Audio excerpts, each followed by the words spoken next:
வணக்கம். இந்த வார பங்கு குறியீடு நிஃப்டி 14,341 நிறைவு பெற்று 276 புள்ளிகளுடன் பெரிய இழப்பை சந்தித்தது. இது சராசரியாக 1.89% இழப்பு. நிஃப்டியின் குறியீடு குறுகிய காலம் மற்றும் நடுத்தர கால மூவிங் ஆவரேஜுக்கு கீழ்நோக்கி முடிந்துள்ளது. இது பங்கு சந்தை பலவீனமாக இருப்பதை மேற்கோள் காட்டுகிறது. தினசரி நிஃப்டியின் வேகம் குறிக்கும் குறியீடு 50க்கும் கீழ்நோக்கி திரும்பியுள்ளது. இதனால் பங்கு சந்தை வரும் வாரத்தில் இறக்கத்துடன் இருக்கும். நிஃப்டி மேல்நோக்கி செல்ல 14,595 மற்றும் 14,700 கடந்தால் நிஃப்டி மேல்நோக்கி செல்ல அதிக வாய்ப்பு உள்ளது. நிஃப்டியின் உடனடி சப்போர்ட் லெவல் 14,150.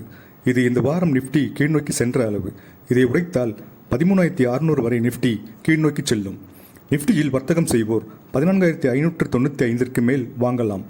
14,900 வரை செல்லக்கூடும்.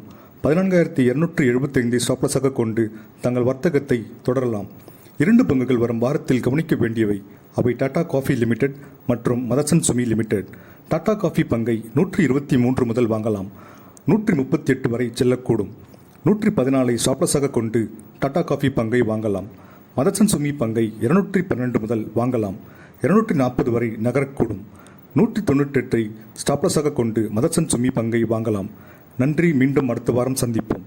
மேலும் அதிக வீடியோக்களுக்கு GEPL Capital யூடியூப் சேனலை சப்ஸ்கிரைப் செய்யவும்.